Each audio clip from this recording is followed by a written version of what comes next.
Good morning, all. So, I wanted to share a pretty awesome testimony with you. Um, I've been going through something pretty deep in my life. A lot of you guys know what's been going on with me, and it regards a personal matter with my daughter. And this has been going on for some time now. And actually, it goes back in like 5, 6 years ago when I was a very uh, controlling Torah terrorist type person. Um, and I had a lot of religious pride and stuff. And Yahweh has really brought me through that over the years. Um, but because this situation is not only just familiar, but almost identical, it concerns the same person, my daughter, and the same person that it concerned 5 years ago, that caused so much destruction, uh, not just because of what they were doing, but because of how I responded to it. I responded in a very ham-fisted, controlling way, and I really made a mess out of things back then, to the point where my daughter actually walked away from the Lord for several years, denying the Father and the Son, telling me that she doesn't believe in that stuff. So, yeah, I've learned through that situation that we have to be really, really careful with how we represent the Father, and the words that we use against and toward other people, um, that actually caused her to walk away from her faith many years ago, for many years. Um, anyway, she recently got re-involved with that person, and the familiarity of the situation opened all those wounds back up, you guys. And at first, I was pretty sure that I was handling it pretty well, trying to be patient and trying to be open-minded, forgiving him for his past offenses towards us, and asking his forgiveness for everything that took place back then. Um, and But when my daughter made it pretty clear that she was going to be moving back to Las Vegas, it almost, spiritually, it almost just completely put us in a time machine.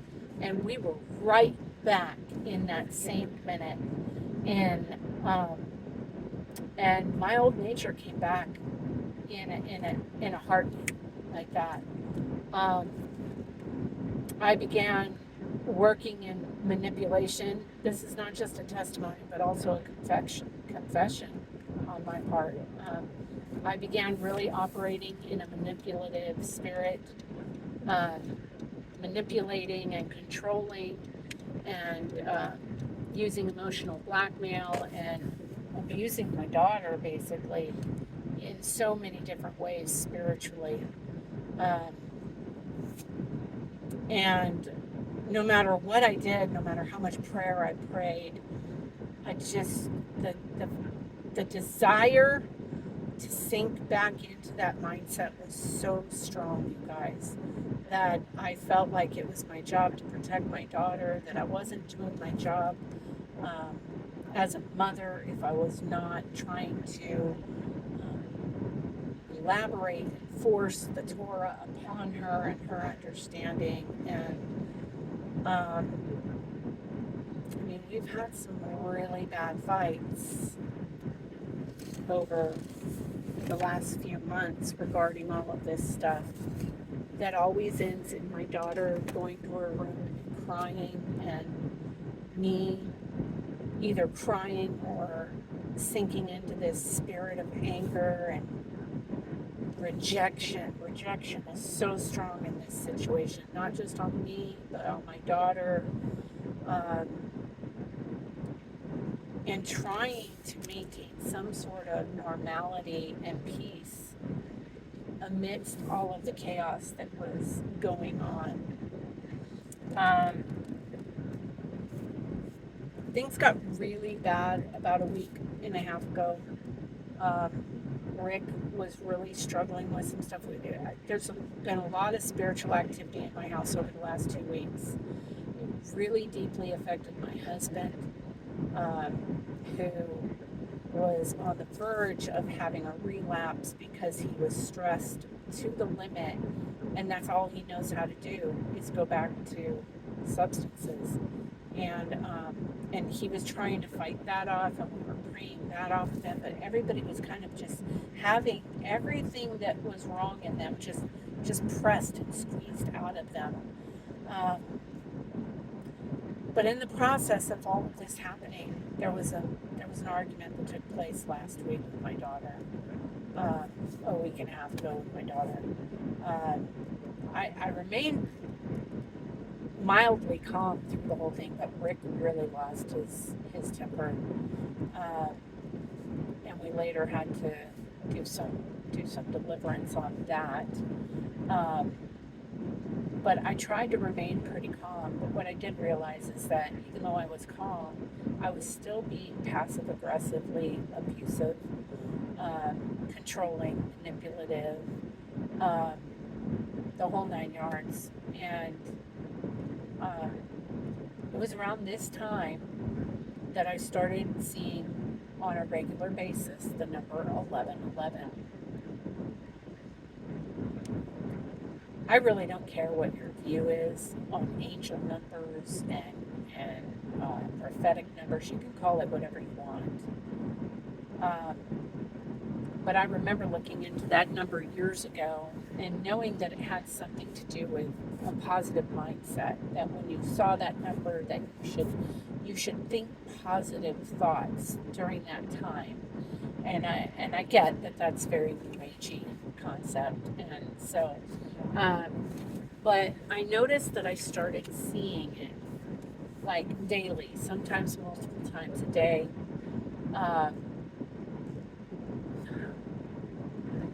And at first I was just kind of joking it off. Oh, wow, that's like the second day in a row I've seen that number like 3 times. What the heck, you know? And I was just kind of laughing it off at first. But I felt like the more I laughed it off, the more I saw the number. Maybe God used this number to get my attention because he knew that I kind of knew about that number to begin with, but it got to the point where I felt like that number was yelling at me. That it was trying to get my attention. And when I would see the number, I kept feeling like this sense of urgency, like I needed to be doing something, but I didn't know what I needed to be doing. But for whatever reason, I felt like God was really trying to get my attention with that number. And so a few days ago, I started thinking to myself, well, you know what, I really need to look into what that number means. And get some clarity on that number. And so, but then I just kept forgetting to look into it. And then today I was out driving this morning, and I've got a lot of things going on spiritually in my head because watching Jacob's Tent this morning from Saturday, I missed my Torah portion at church on Saturday because I was trying to help somebody else navigate through something they were going through. So I just kind of made myself available to her.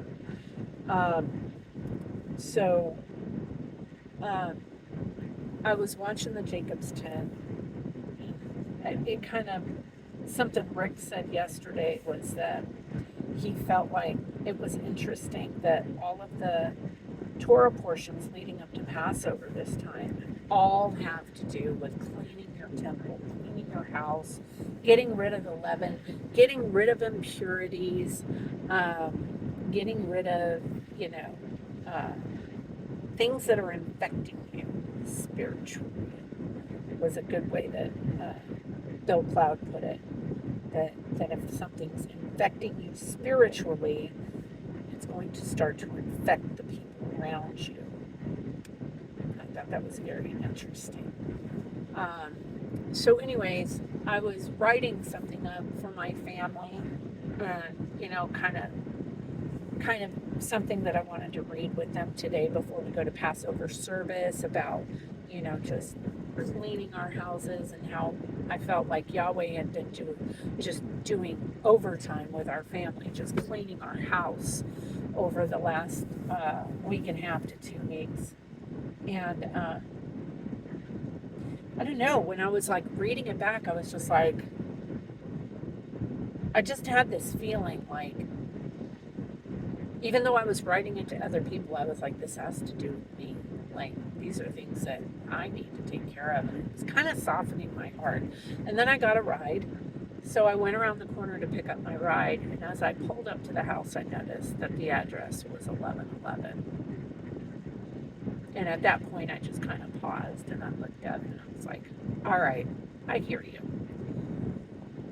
So I drove this guy to his destination, and then I parked in the parking lot next door, and I posted in the group, in one of my deliverance groups, that what was their thinking on angel numbers or whatnot, and kind of just said a little bit about my experience that I've been having over the last week and a half.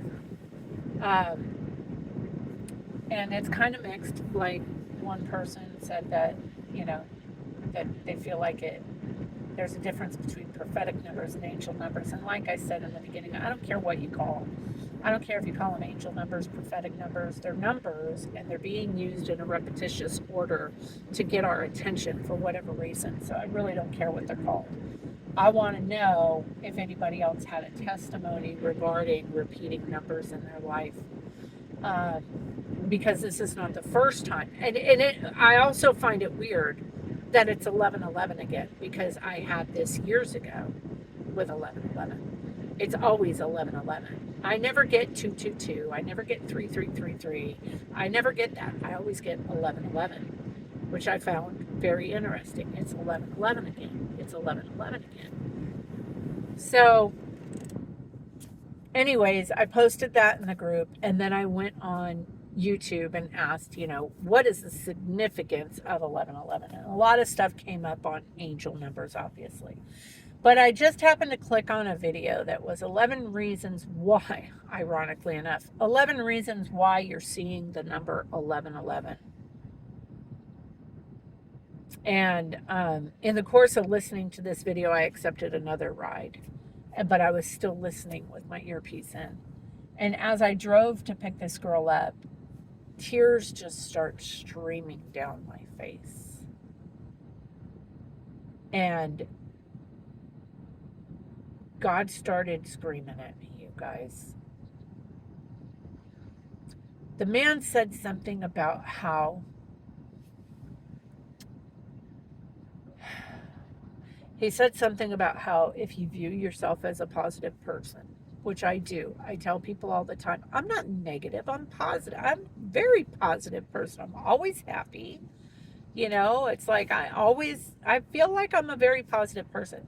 But he said that if you feel like you're a positive person, but you're living your life in fear, or you're allowing negative emotions to control your actions and your decision making, that not only are you bringing death on yourself, but that you're creating death in everybody's life around you. And that clicked with what Bill Cloud had been saying in that teaching, that if you have an infection, a spiritual infection, that it's going to spiritually affect everybody around you. That's why they would take people and put them outside the camp, so that they would not physically infect the people in the camp. But that if you have a spiritual infection, it's just a matter of time before you affect other believers around you with that infection. And that just crushed me like, bam, in the moment. I felt like I was just smacked in the face. And that was the first thing that he said. But then God started speaking to me. And he was telling me, you've lost your faith. Where is your faith in me, ye of so little faith? And I immediately got a picture of Peter walking on the water with Yeshua, being so confident that he was walking on water, and then immediately, in a minute, in a second, he lost his faith and he began to drown. And I was like, that is me right now. Like, I was walking so confidently in faith, but almost immediately I lost my faith and started sinking. And I was infected with a spiritual condition that started affecting everybody in my family. And something about that number, Yahweh has been trying to get a hold of me for a very long time through people. But I think that this needed to happen to get my attention. I immediately was filled with repentance. I started yelling out to Yahweh and telling him I was so sorry. I was so sorry that I had doubted him, that I had lost my faith in him, that I didn't trust him. And immediately I knew that I needed to go home and I needed to apologize to my daughter, that I needed to set things right with my daughter, that I needed to tell her that it was okay for her to be happy and that I was going to be happy for her to be happy, and that I was going to stop spiritually murdering her starting right now, and that I repented. And I did that. But all of this to say that if God is trying to get a hold of you, he is going to get a hold of you. Even if he has to use stupid numbers until you start paying attention. Never discount the fact that Yahweh will have his way with you. And I am so humbled right now today and so thankful that God has cleared this cancer out of my heart before I go and partake of his Passover tonight.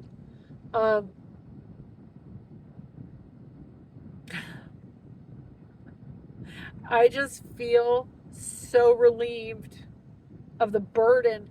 And I find it so ironic that I am delivered on the same day,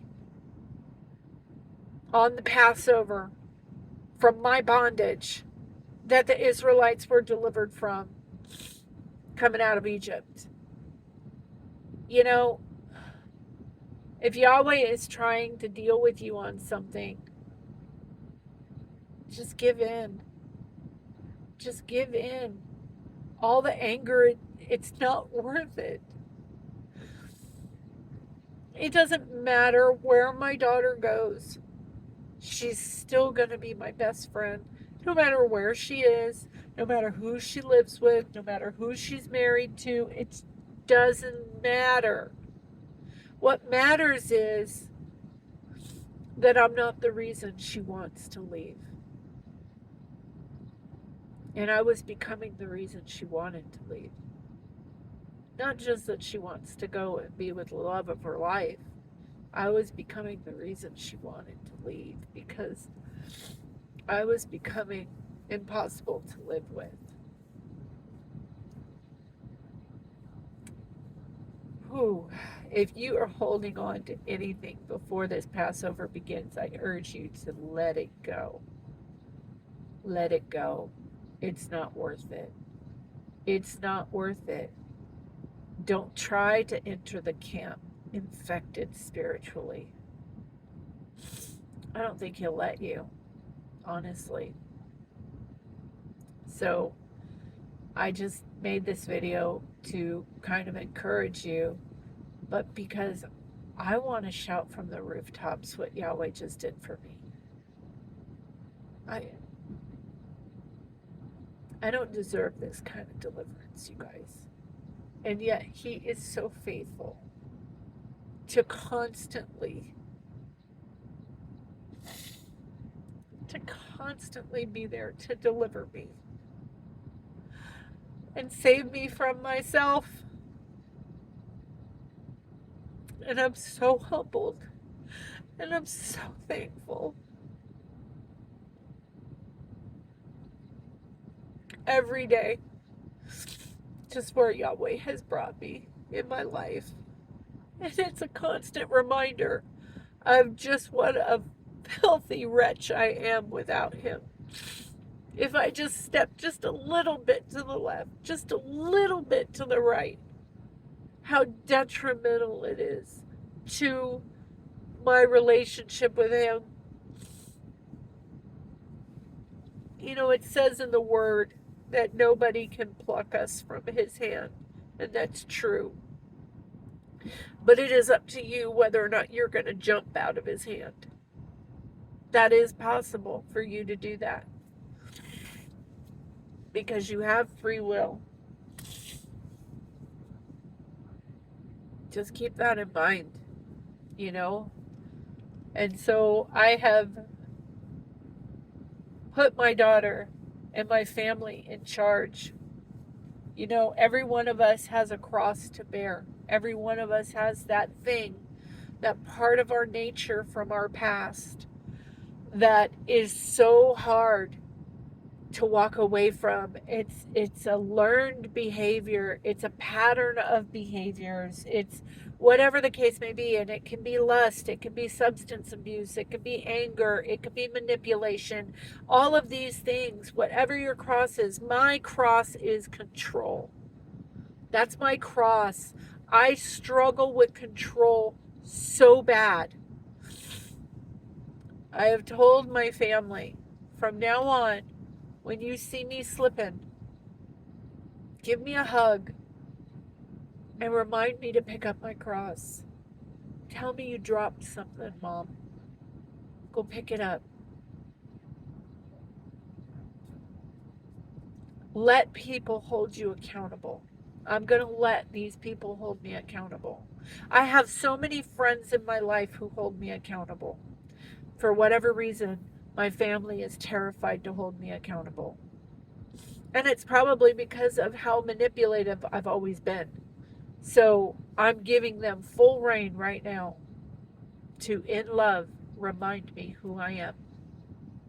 And if you're struggling with this, I really encourage you to do this with your family. Just tell them to hold you accountable. If you truly don't want to walk in that, then you've got to put somebody in charge of holding you accountable. So that's where I'm at today. I am at total peace for the first time in a few months. And it feels amazing. So I hope that this video will somehow encourage or inspire you and help you in some way. So I just wanted to share with you. I hope you have a happy Passover, whether or not you've celebrated it yet or not yet, or whenever you do it. I don't care. I just pray you have a good one. I love you, and I hope you have a great week filled with joy and peace. And I will talk to you soon.